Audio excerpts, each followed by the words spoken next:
So as a shower man, I don't really need reasons not to get in the bath, but from... it's adding to the list. Still at the top of the list is the fact that you're just stewing in your own filth. And I understand that some people put in bath bombs. It just makes me feel like I'm a stew and I'm marinating, and all the grossness of my stuff on my skin that I'm trying to wash off is just marinating in the water with me. And it makes me feel like I'm actually making myself dirtier by marinating in the filth that is me.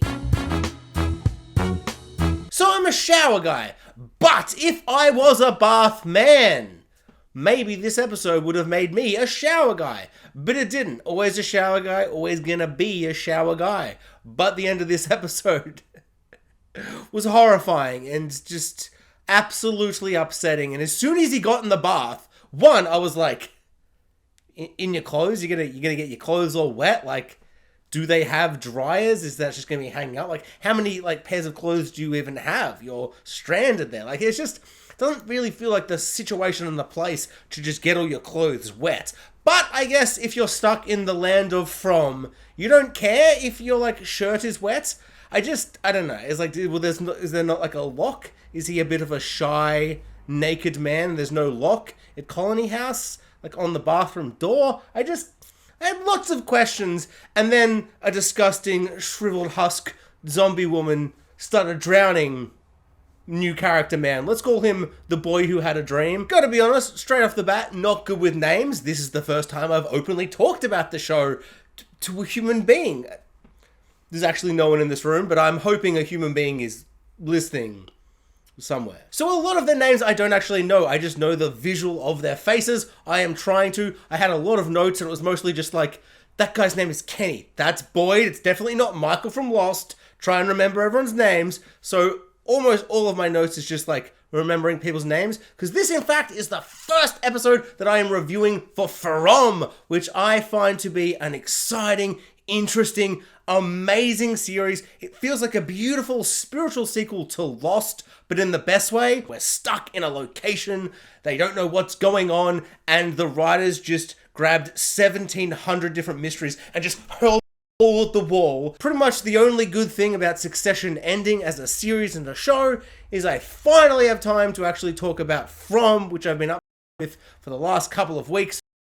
Talk the 7th episode, titled The Belly of the Beast. Let's dive into the most interesting part of this episode, which was the dissection of the monster I've heard online is described as Smiley, which feels like a really choice, but also it feels like the second choice of what it should be. That popped into my mind when I watched this show, and I binged the first season and a half, so I haven't been in Community, Fromily, which I've heard it's called, which is name, and so I haven't had this kind of discussion week by week for the last 2 years, just come into the circle, but it's baffling to me that people don't call him the Joker. Or Joker. The Joker! Because he smiles, and he's creepy, and if you cast that guy as the Joker, you'd be like, yeah.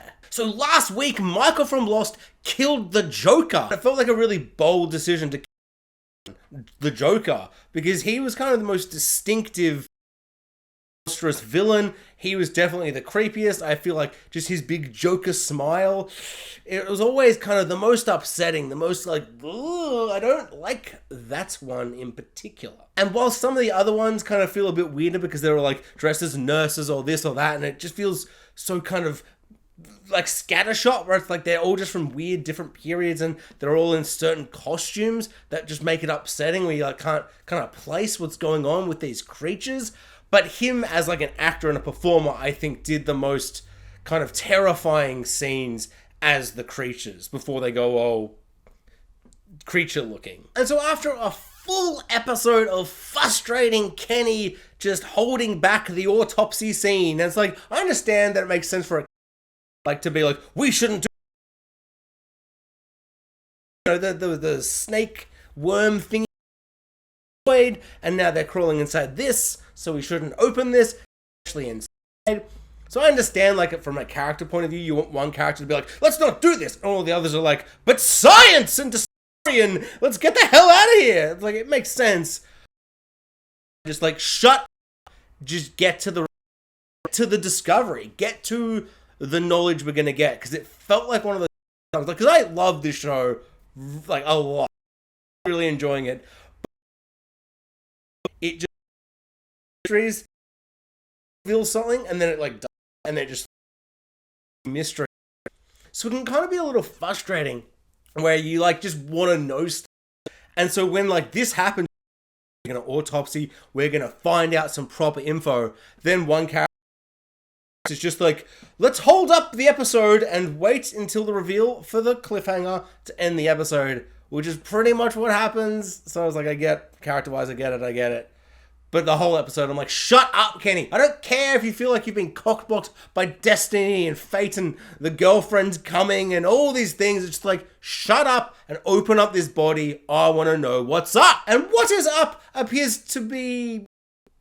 I don't know. We didn't really get much information. Bile something. It's something. It's not much. I'm going to be honest. I kind of expect it to, like, get a bigger moment, because when she's like, oh my god, I'm freaking out. They're like, what's going on? And she's like, it's all human anatomy. Yeah, on one level, it's like, okay, so they're not empty, they're not robots, they're, like, not clones. They're, like, okay, so we did rule out a lot of things, but I kind of never thought they were going to be anything like that. They felt like creaturous monsters that are humanoid in some way. It's kind of like, I don't know, like a vampire. It's like you open up a vampire, they're still going to have some human parts, because technically they were a human at some point, and it feels like that, where it's like they may have been humanoid at some point, but now they're not. And the only interesting thing was that they are husks. They don't kind of bodily fluids, except for the bile they find. And so the creature doesn't appear to have any blood or fluids of any type until they open whatever body part it is that has the bile, the gross yellow bile. And the characters kind of take it immediately on faith that, like, okay, so none of them have, like, liquid. And yet I was kind of like, well, we don't know that the worms, like the magical poisonous worms that were in Marco from Lost's skin, maybe that took away the blood? Maybe they sucked up all the blood? There were no worms anywhere. So I was like, did they suck up the blood?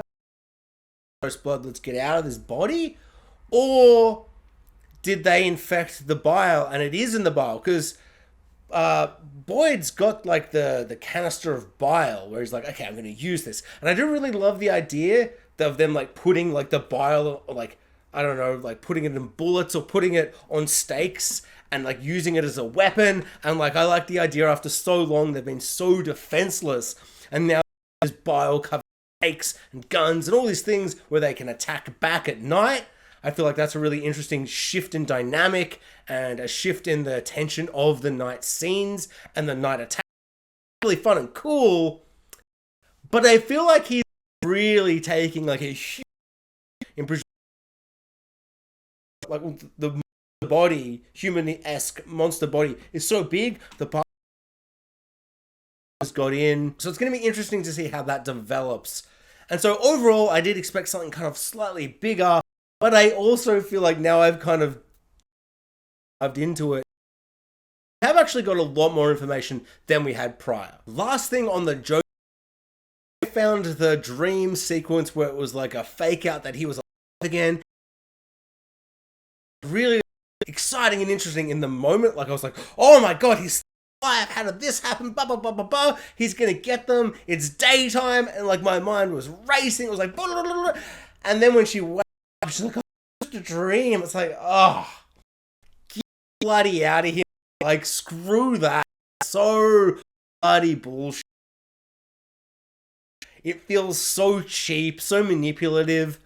It almost felt like they were like, oh, we killed the Joker one and he's the best looking one. We got to give him a final scene to be creepy and a shock like, oh, he's back. Whoa! And you got me, but it doesn't, like, it didn't feel, it felt cheap. And I don't know, I understand she's withdrawing, like literally the worst thing you could possibly be going through, stuck in the Fromiverse. Like, it's awful. Like, it really actually makes me upset every time she's like shivering and like yeah, all that stuff really, really great. But I just found that so manipulative and cheap. It was just like, oh, okay, yeah. So this episode, Donna gets an amazing little monologue scene where she talks about the kind of wonders of this baby, or this potential baby that is going to be born. And I found that a really amazing moment. Just the person just being like, and I'll get her name right at some point, but as I said, I don't know anyone's names. I just know her as that character, the one who loves life and is always being nice at Colony or whatever. And now she's pregnant and she's really sad about it.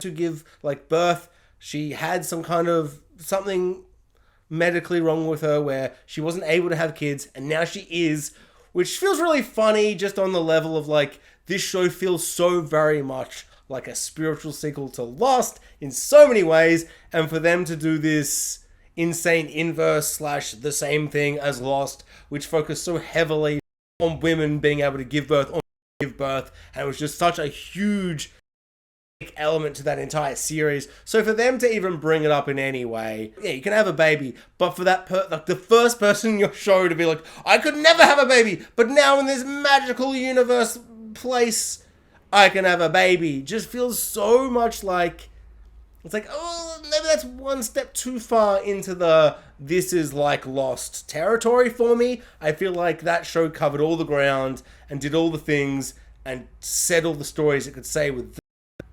So I don't really feel like I need this. People who made this show were like producers that were on the same show, but also they would have watched Lost. This is so similar to Lost in how it tells its stories, how it gives us more mysteries than reveals, and just like there's no way they didn't watch Lost, so it just feels like a weird addition to bring now. But also, it's still like an interesting element to bring into a show. Is going to have watched Lost, even though if you like From and you haven't watched Lost, stop watching this review. Don't like stop, like keep it on, like mute it and keep the tab open just to like get to the end of the video.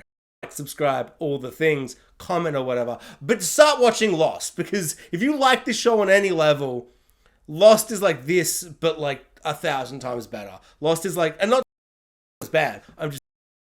So this week we got a really interesting team up of two characters that you never would have thought of doing, and that is bloody Jim and Jerk Boy, new edition Jerk Boy, and they team up. He's got a drone and he's like, let me use this drone, and all of that stuff is kind of interesting with them just teaming up and pairing up for future episodes. But the thing that really fascinated me is that Jerk Boy, new edition Jerk Boy, was like, hey, you think this is all some weird experiment? Yeah, I think all this is, you know, the whole experiment theory. And Jim thinks it's that. And then he suddenly poses this really terrifying and interesting question where he's like, well, then there's got to be people here in town who are in on it, right? Like, otherwise, how can you 100% confirm that things are going to go on track and keep the experiment going in the way it wants? And whilst on one level, I don't know if that's necessarily true, because like, if the experiment, like, if they want the experiment to be a certain way, maybe they just want to like be like, who knows what'll happen? If they all die, we'll just bring a busload of people back in. Like they can just kind of do whatever it appears. Like if it is an experiment, these people have proper sci-fi kind of capabilities that are beyond the understanding of the normal human being. This appears to be set like in the normal world, like before this from a verse or whatever's going on.